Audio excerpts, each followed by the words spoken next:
how recent results from integral field spectroscopy can inform and perhaps give a little bit more nuance to this bimodal distribution that we know and love. And I'm going to motivate my talk with a critique of this diagram that we all know, the star formation main sequence. I want to make 2 points about this plot and why this plot is misleading. The first point is that this relation, the relation between star formation rate and stellar mass for star-forming galaxies is sublinear, i.e. if you measure these beta parameter, defined as this log of specific star formation rate as a function of log stellar mass, it's probably slightly negative. Now, this is important because, let me just give you one particular perspective on this problem.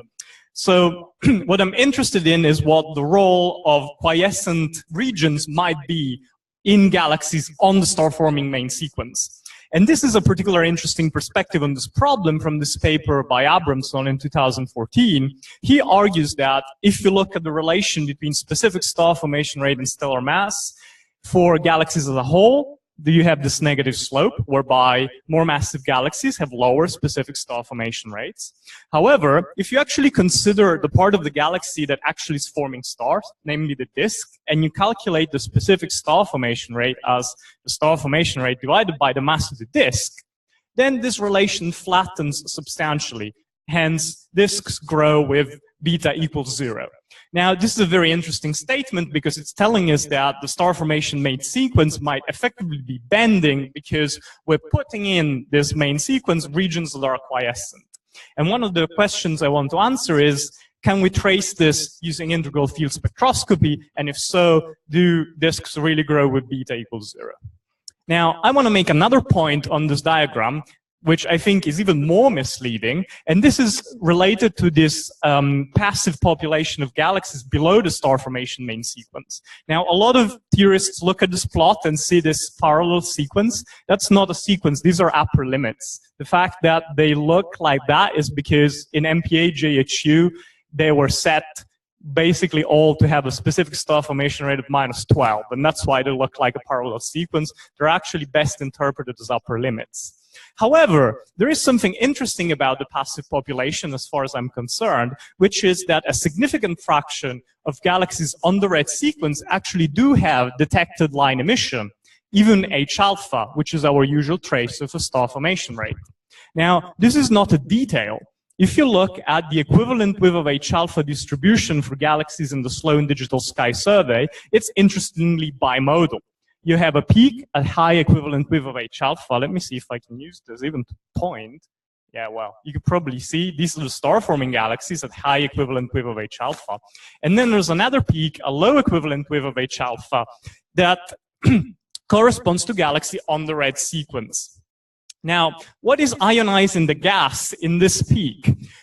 In order to discuss this problem, I want to introduce, ionization diagnostic diagram. This is, a very traditional BPT diagram, where basically we use pairs of strong emission line ratios to classify the excitation source that's ionizing the gas. And if we put in our best knowledge of photoionization models, we can come up with the answer that regions photoionized by O and B stars lie in this well-known sequence, AGN lie in a plume up here, and then these unfortunate passive galaxies, when you can measure all the required line ratios, tend to lie in this region of the diagram, which we generally refer to as liners.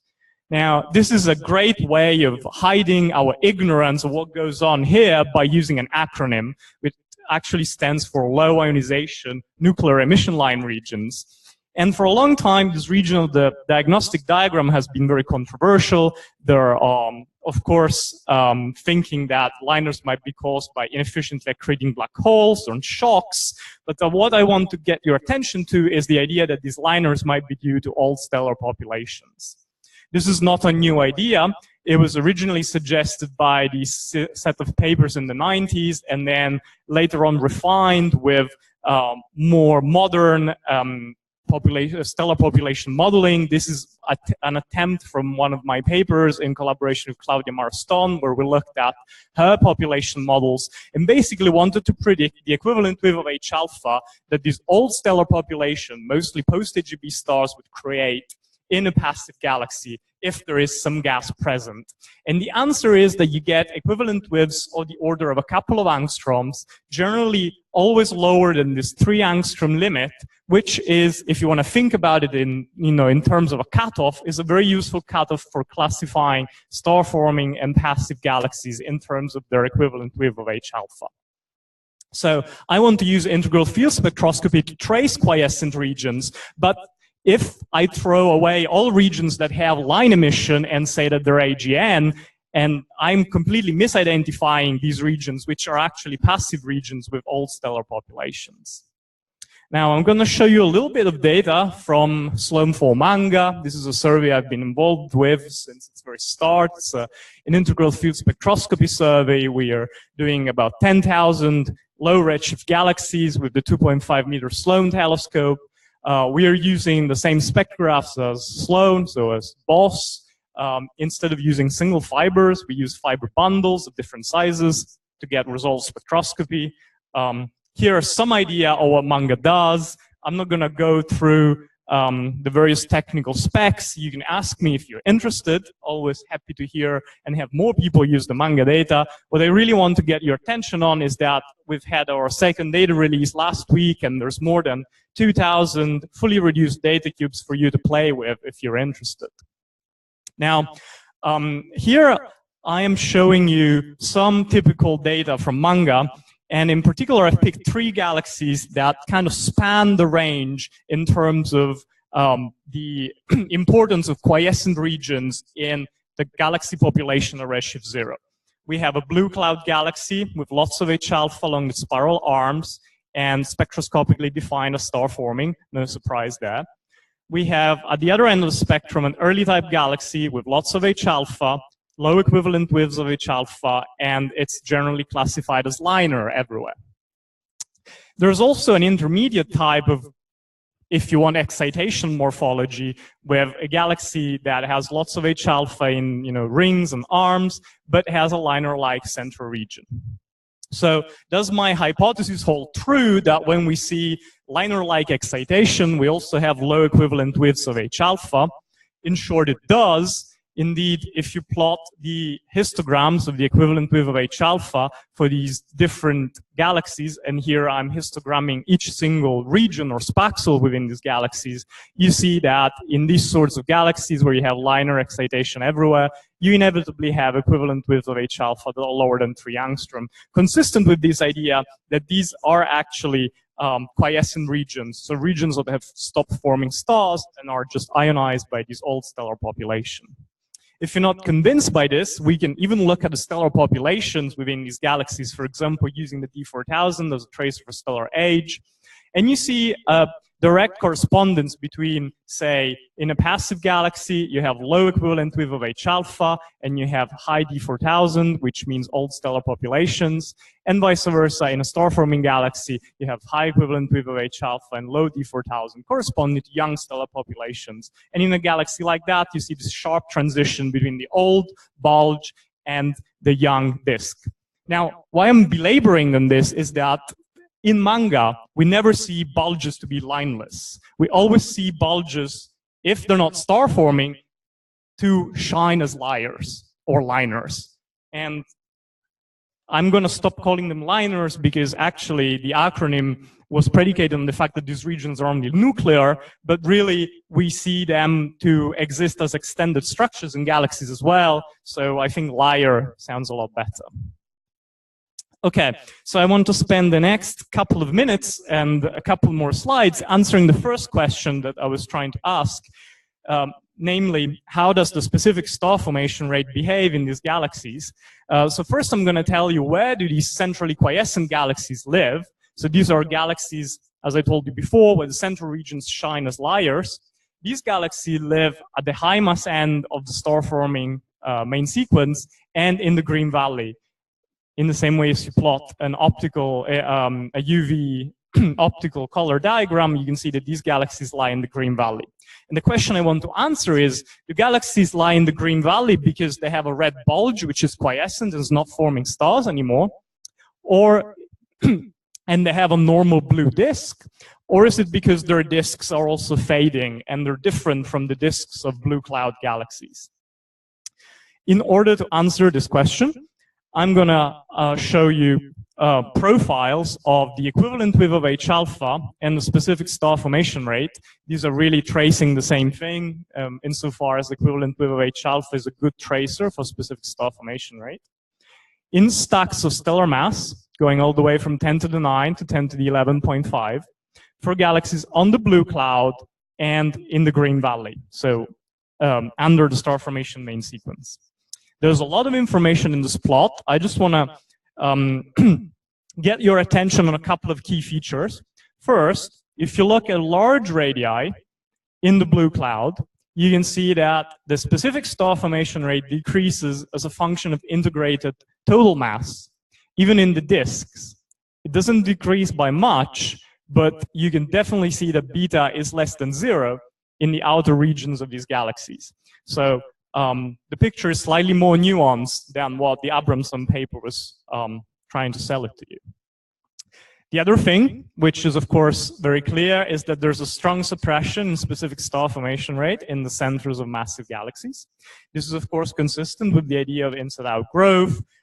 We've heard a lot of talks about how this might be present in high redshift galaxies, so I'm not going to belabor on this point here. The final point I wanted to make is that you see the galaxies in the green valley have lower specific star formation rates in their disks than galaxies on the blue cloud of the same stellar mass. So if I'm allowed to rephrase this, galaxies are in the green valley not only because they have larger bulges, but also because their disks are slowly fading. So I'm just going to belabor on this point once more. So these galaxies that have centrally quiescent bulges lie below the star formation main sequence, not only because they have this quiescent bulge, but their disks are also physically different. And this kind of chimes in with the idea of a slow quenching scenario where you have bulge growth associated with a quenching of the disks, like seen in simulations and perhaps even in the high redshift data. So I've shown you lots of observational data. Perhaps if you want to take home 3 main points, is that post-AGB stars are an important source of ionization, and liners are ubiquitous in red galaxies and in bulges. So if you want to study the red sequence, do not, for God's sake, cut galaxies with emission lines. That's crazy. Then not all disks grow with the same specific star formation rate. So beta, even for the disk, is less than 0. And then we do see at redshift 0 galaxies that are centrally quiescent. They mostly lie below the main sequence. They have quiescent bulges, but their disks also have lower specific star formation rates. That's it. Thank you.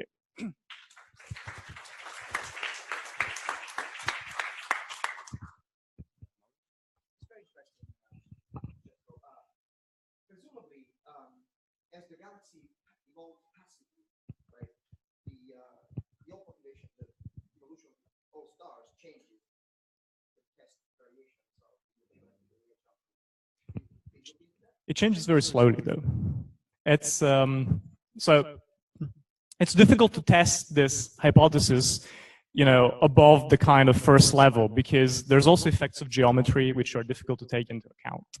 But yeah, it'll be interesting to go deeper, but probably simulations are required in order to have a realistic geometry and take these effects into account as well. 2 points. The first is to mention this paper by Fang et al. In 2013, which did a study somewhat like yours, but actually measured mass profile in disks as a function, in a mass slice, as a function of this sigma 1 parameter, and showed what you showed, namely that they look dramatically different. There are blue ones, there are red ones, but actually the mass profile in the disks or in the outer parts were identical. And that certainly is in agreement with your conclusion that the disks are fading, and that's why they look so different. The next point I'd like to make is a slight nitpick. because people often look at these quenched bulges and use them to conclude that galaxies are forming inside out, which may be true, but there's another scenario. Supposing galaxies form stars equally with flat specific star formation rate at all radii for a long time, and in fact the data are consistent with that out to redshift 2 for all galaxies that are less massive than 10 to the 11.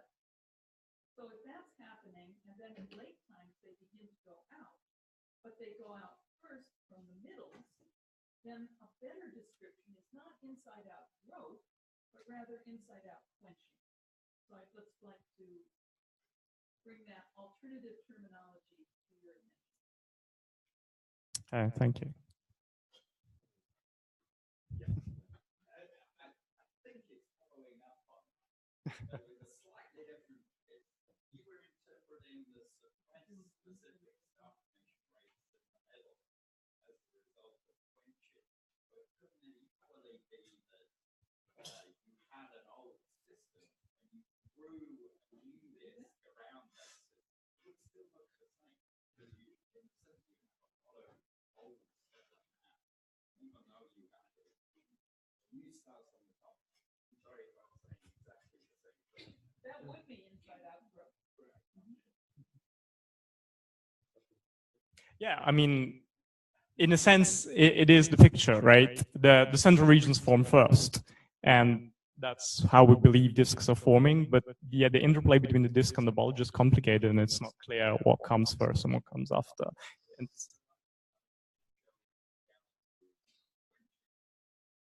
this is not my cartoon, but this is my interpretation of the data, but I don't want to sell that as the only way of looking at it.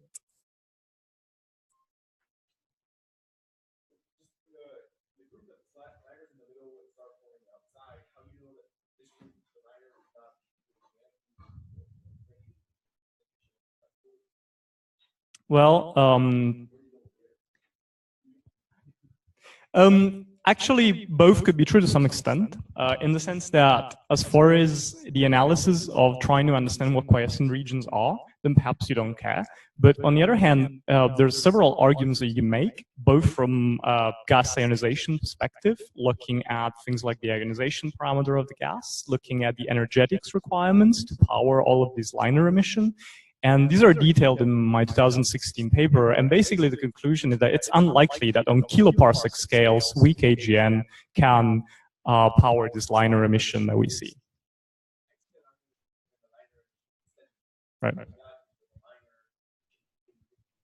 Well, of course, if you look in smaller and smaller scales, say tens of parsec, it's perfectly reasonable. But here we're talking about kiloparsec scales. Remember, the PSF of this data is on the order of kiloparsecs. So even if it looks nuclear, it's actually as big as the bulge, you know, in Andromeda or something, right?